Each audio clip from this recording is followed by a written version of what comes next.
Hello everyone, I'm the From Above and I got a secret to share with you. Dear viewer, come closer, come not that close. Yeah, like that, good. I did not care for... Elephant. What? Did not care for... Elephant. How can you even say that, Dad? Didn't like it. I do not like Elephant. I genuinely dislike this movie. If you turned it on, I'd ask you to immediately turn it back off again. And in this video, I'll be discussing why I would want you to turn it off again. So we'll be going into my criticisms of this movie. But first of all, for people who haven't seen this movie, then of course why you're watching this video. But for those who haven't seen the movie or don't remember the plot, Elephant is a movie by Gus Van Sant. You may know him from movies like Good Will Hunting. About a school shooting. The school shooting is based on Columbine, following a wide cast of characters, with the most notable being this pretty blonde boy, John McFarland, played by John Robinson, who you will most likely know from the poster of this movie. And the objectively far more interesting characters, Eric, played by Eric Doolan, and Alex, played by Alex Frost. We follow various students in their everyday life in their school up until the shooting happens, with I think all of them dying except John and probably Alex, or at least with Alex off screen. And that's the plot summary. Now, how is this all portrayed? Incredibly boring. The movie is incredibly fucking boring. In this video we'll be going over my criticism of the movie, like I said previously, with things that I liked and things that I disliked, as well as looking at the connections to Columbine, since this is basically like Zero Day, a movie about Columbine, just reimagined, I guess you could say.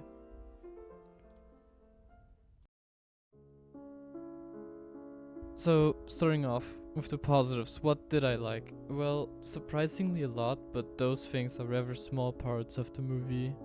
I liked a lot about Eric and Alex. In general, I found them to be the only interesting characters in the movie. I find their relationship very interesting, since you can interpret it in many ways. Were they really such good friends? Did Alex use Eric as a weapon perhaps? Or were they even lovers? I mean, we see them get pretty physical by them like ruffling each other's hair, but they also literally kiss in the shower. They seem pretty comfortable showering with each other too. And when they kiss, they even like sort of embrace each other. But what is really, really interesting is Alex killing Eric. Why would he do that? My interpretations as to why are related to what I sort of theorized to what their relationship could be. He could have killed Eric because of his concern for Eric, as weird as it sounds. This can work either way, no matter if they're friends or lovers. Maybe Eric was delusional and thought they could escape and run away like Andre did in Zero Day. Or maybe Alex knew that Eric could never kill himself, so he killed him for him, if you know what I mean. Sort of like a mercy kill. But my other interpretation of this is that Alex, as silly as it may sound, got a taste for blood, like a shark or a sort of like mad dog. Before the shooting, he really did love Eric in some way. And this is all the more heartbreaking, I guess, if you do believe that they're lovers. But as soon as he killed someone, he sort of got addicted to it. He couldn't get enough. And when he saw Eric, he didn't see his friend or lover or his trusty weapon, but instead just a target, a meatbag to be killed and disposed of. I think Gus Van Sant sort of looked towards what we knew at the time about the Columbine killers, Eric Harris and Dylan Klebold, and at the time, I guess the theory of them being lovers was still floating around, unironically. That's why the kissing scene probably even exists, as well as the Eric killed Dylan / Dylan killed Eric thing. Speaking about Gus Van Sant, he's a great director and such, don't get me wrong. I like so many Gus Van Sant films. But his understanding of teenage killers is so incredibly bad.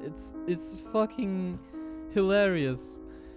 In an interview, insert here, If we were positive about reasons why we thought this happened specifically, that we'd probably have put them in, but it was always so elusive exactly why, that it's almost like it could be the weather, you know. So we show like the clouds, you know, and it could be, you know, madness, you know. So we show him holding his head, and it could be all these different, you know, the video games that they're playing. It could be, you know, things being thrown at him in the classroom. But to say specifically it's one thing or have a theory about exactly why, I didn't think about this while we were making it, but because the questions come up from some of the press members, I know that it's a very human. He theorizes as to what the reasons could be for things like this, meaning school shootings, happening, and he unironically believes that video games are to blame and says that killers must be simply insane or one or the other. Like, how do you believe that? I mean seriously. Like, dude, yeah, dude, I totally want to shoot up my workplace up after fucking playing fucking me and my Katamari for the fucking PSP. You guys, I mean, I don't really need to explain like why video games are to blame for violence, like, right, guys? Like come on, this is fucking ridiculous. Back to my pro points. Reading through it, most of the points are about Alex and Eric. Another point that is related to them is that the shooting itself is well done. Well, for the most part. Some characters react unrealistic and act stiff, but they also do that in general, so I mean, but overall it does feel pretty realistic. It hits. There is no dramatic music or whatever. It just is there. It happens and all you hear is the gunshots, the screams of the victims and snarky remarks of the shooters. Talking about the music, there isn't a lot of it, which is good. I think for movies, a lot of the time you don't really need music, to be honest. And I mean, like, for most films, really. You know, it makes everything feel more natural and hit harder, and that is exactly what makes the lack of music hit harder. This is so stupid. Why did I write it like this? Punch the keys, for God's sake!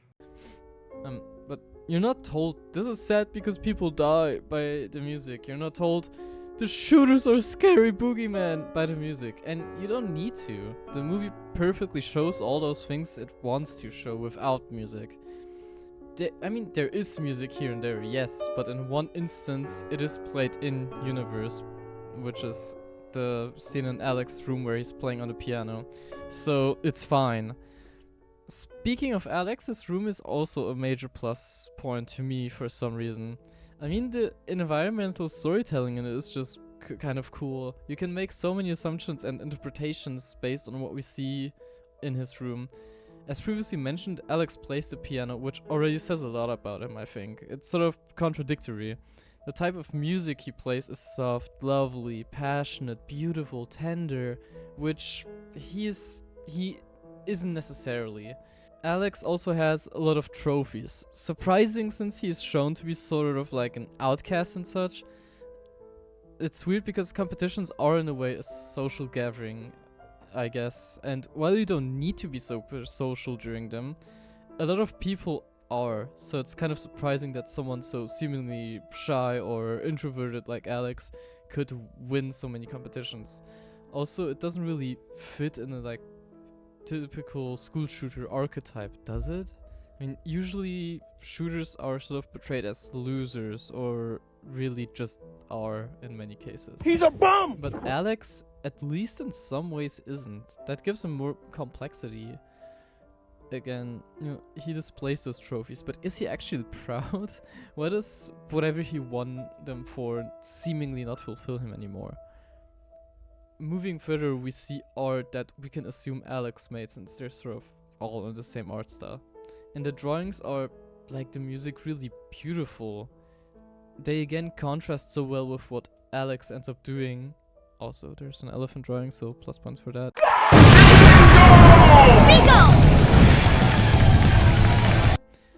But it's really interesting because they could just go the route of having like swastikas and like the sort of drawings Eric Harris made, but they don't. They go out of the way to make very pretty drawings for Alex's room. That's awesome. So, you know. Besides those things, and his room is pretty basic. Perhaps there is something to be interpreted by Alex living in the basement of his house, but I don't think that's a super big thing, to be honest. And for my last point, and believe me, I saved the best for last. These random fucking hip-hop dancers seemingly dancing to no music at all.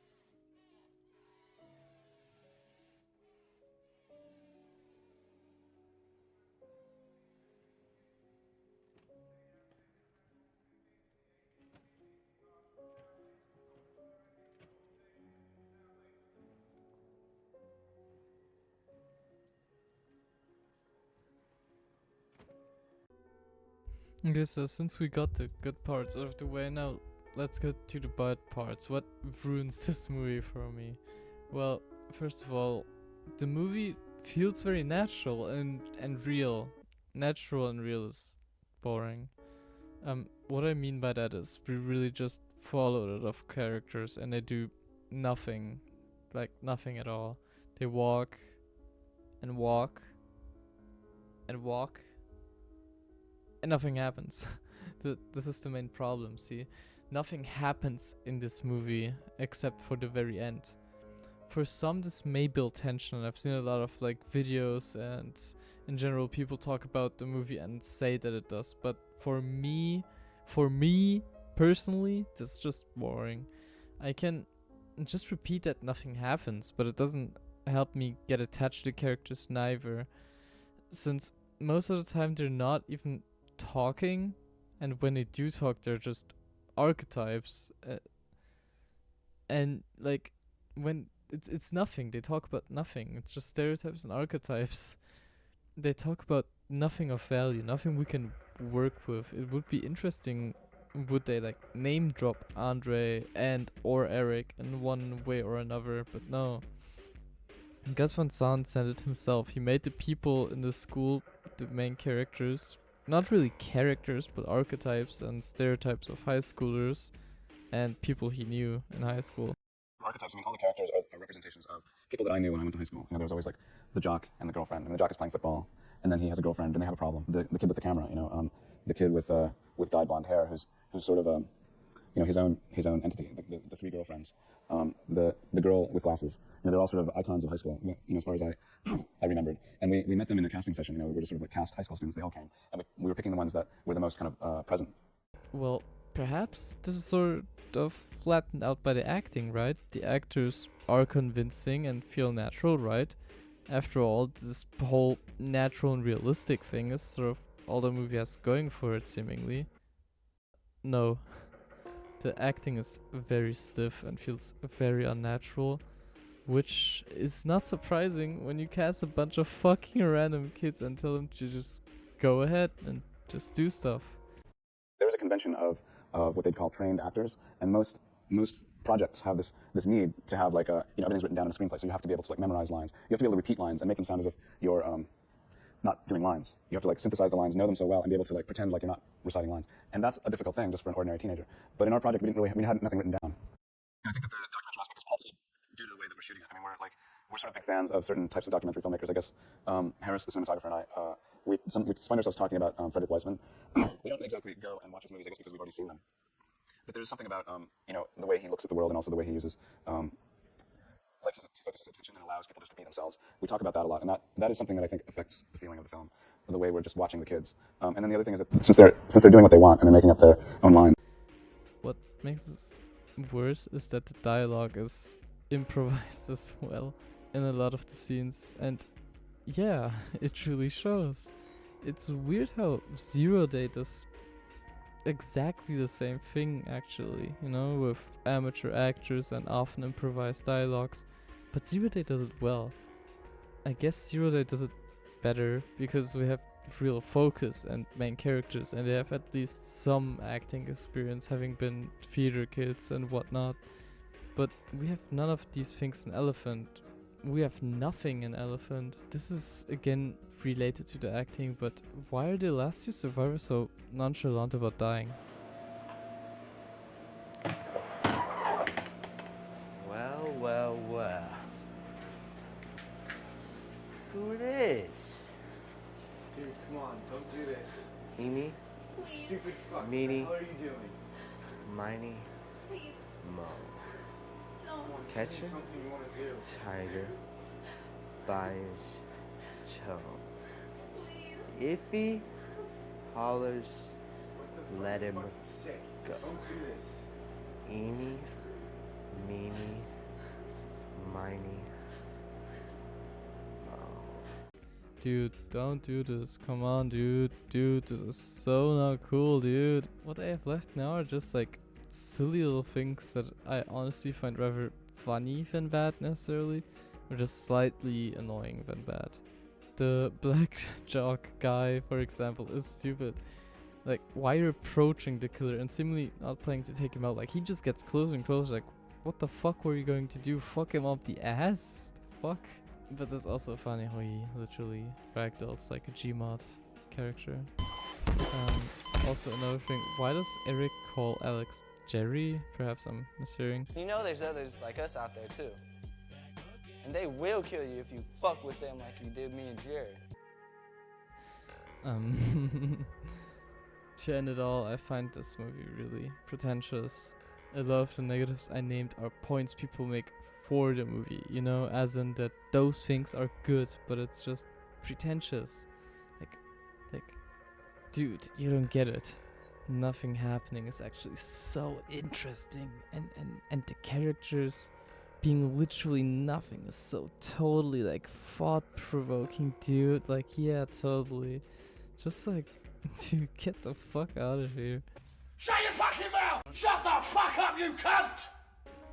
The movie doesn't make one think deeper on the subject of death and school shootings. The deaths do not hit because the characters are no characters. They're literally nothing. And I do not need to think deeply about school shootings. They are bad.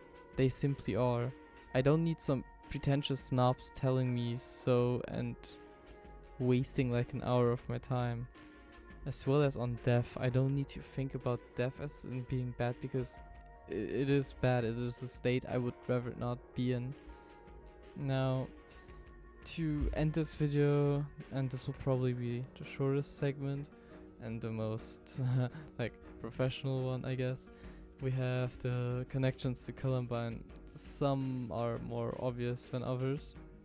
First things first, names. I think this is more of a coincidence than it is on purpose, but one of the shooters is named Eric, but it is just based on the actor's actual names because the other actor is named Alex, so I'm guessing this is just coincidence. And I think a lot of the similarities in this movie are more so based on rumors about the actual shooting, like previously mentioned with Eric and Dylan being gay, so Alex and Eric are as well, or kind of gay, I guess, I don't know. Alex killing Eric, like how supposedly Eric killed Dylan, etc. But one thing that really caught my eye is how the shooting is carried out. Well, not necessarily the shooting, but what it was intended to be. Let me explain. For those of you who don't know, Columbine wasn't originally planned as a school shooting, but as a bombing. They were planning to blow the school up and then shoot a few remaining survivors. Now, in real life, luckily, they didn't succeed, but in the movie they sort of did, sort of didn't. Alex and Eric note the bombs not going off, but later on we can see and hear explosions, and we can guess that they are explosions because they're louder than gunshots would be, and we see huge smoke clouds coming from the school of someone noting that the school is on fire, which I don't think would happen if it was just being shot up, or even with pipe bombs, at least not that much that you have such huge smoke clouds. So I guess Elephant was sort of what Eric and Dylan would have wanted, I guess. Anyways, this is it for the Slopfest video. I just wanted to work on something simpler and shorter for now, just something that I can like sort of have a bit of fun with.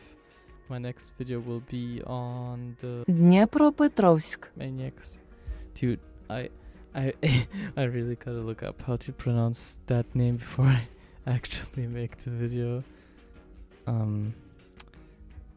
But on that note, I'm Death from Above, and I thank you for watching.